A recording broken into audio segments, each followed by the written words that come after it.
Assalamualaikum warahmatullahi wabarakatuh. Saya di sini akan membahas tentang komunikasi dan budaya korporat.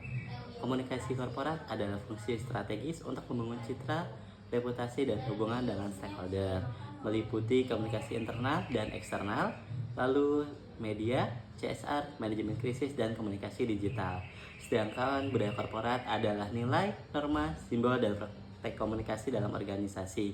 Budaya terbentuk melalui interaksi dan komunikasi sehari-hari dalam sebuah perusahaan. Adapun pengaruhnya seperti perilaku, loyalitas, motivasi kerja, serta identitas organisasi.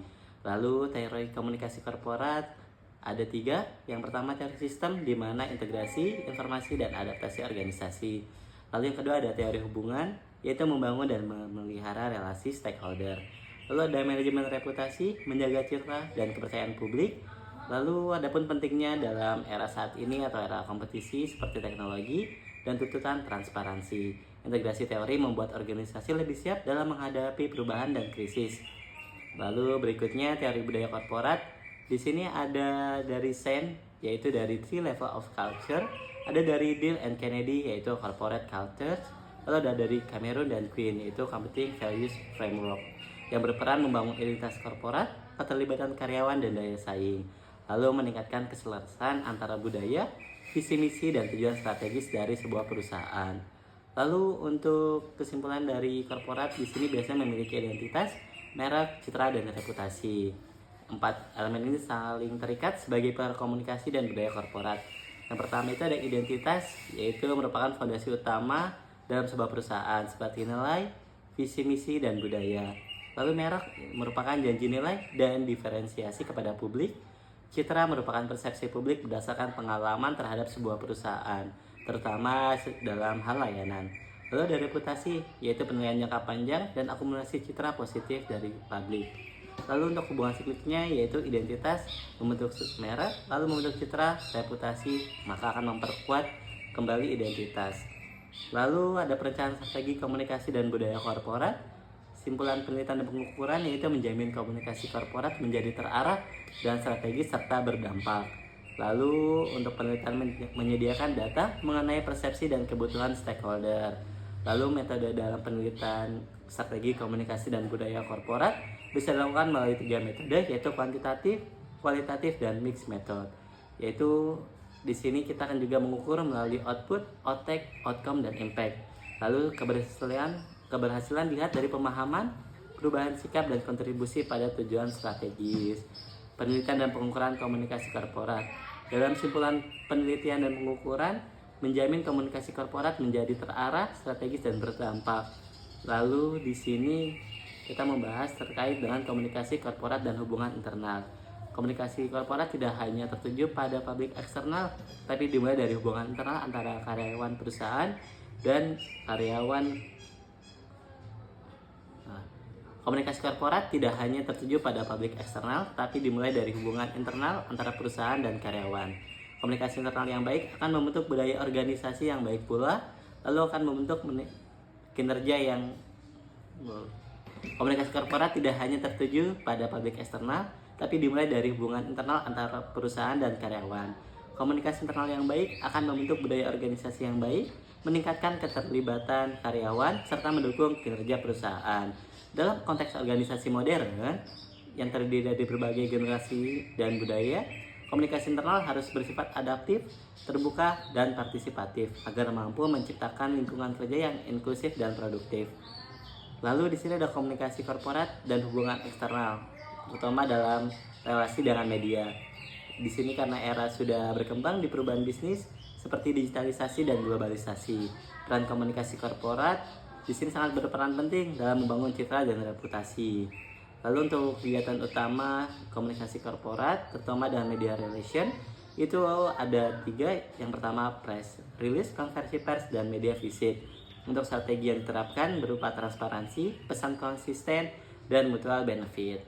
Lalu di sini ada komunikasi korporat dan hubungan eksternal, yaitu payung komunikasi sebagai.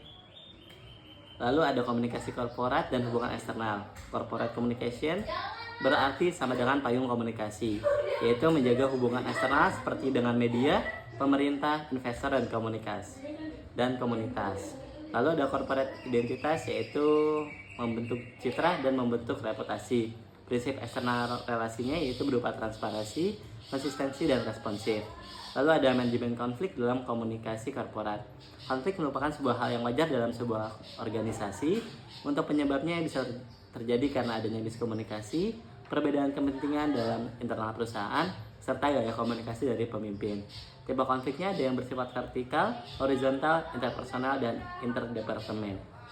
Lalu, dampak dari konflik adalah membuat hambatan dalam pekerjaan serta menghambat inovasi dalam perusahaan. Lalu, strategi yang perlu diterapkan adalah dengan melakukan dialog terbuka, saling empati, dan mencari jalan tengah atau win-win solution. Lalu, tujuan akhirnya itu untuk memperbaiki komunikasi dan hubungan kerja. Lalu, yang ke-12 ada manajemen krisis dalam komunikasi korporat.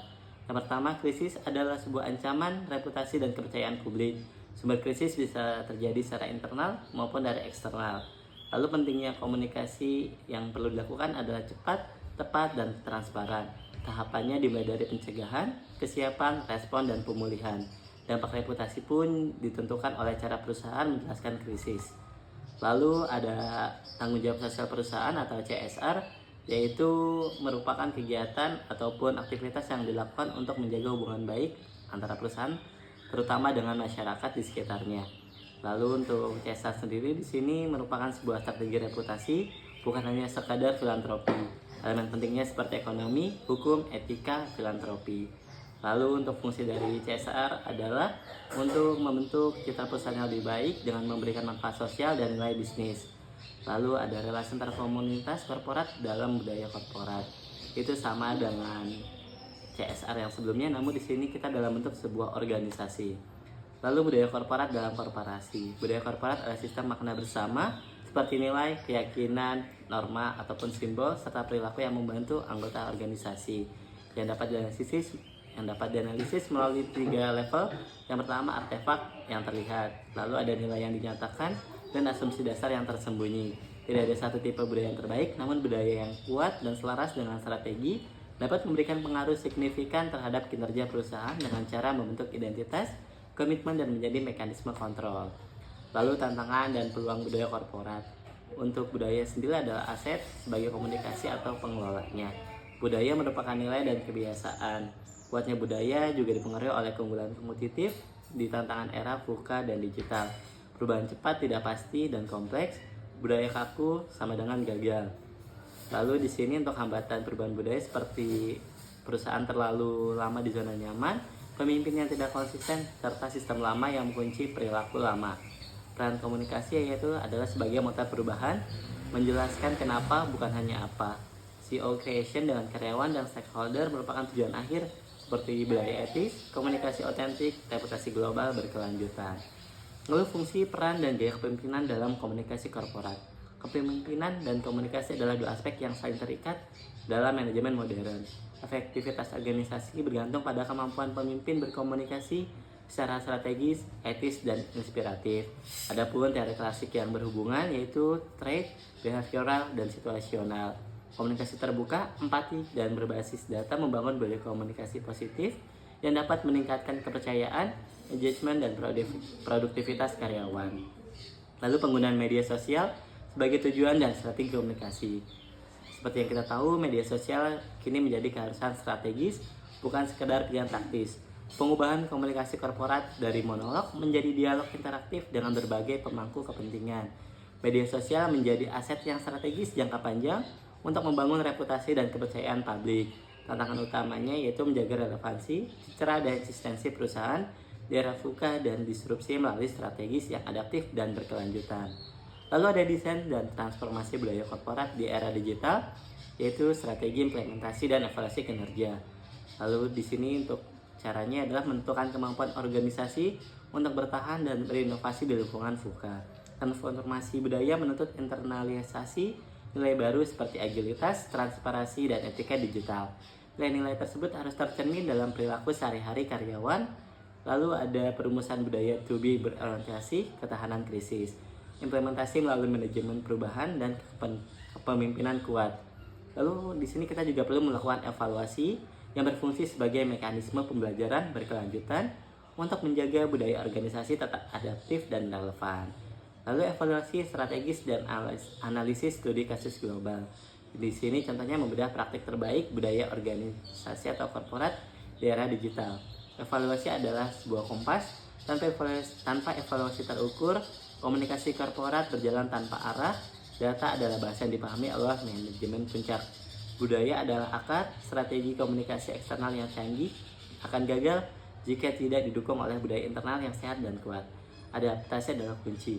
Belajar dari studi kasus global mengajarkan kita bahwa perusahaan yang bertahan bukanlah yang paling besar, tetapi yang paling responsif terhadap perubahan, transparan dalam krisis, dan konsisten pemegang nilai di era etika digital. Lalu di sini ada kapital selekta komunikasi dan budaya korporat, yaitu tren masa depan, peluang karir, dan refleksi strategis. Pertama itu mendengarkan, menggunakan data dan empati untuk memahami dan menyukmati stakeholder, mendesain atau desainer merancang budaya dan narasi yang adaptif, inklusif, dan manusiawi. Yang ketiga ada memimpin atau leading, mengarahkan organisasi melewati ketidakpastian dengan integritas dan transparansi. Sekian, terima kasih.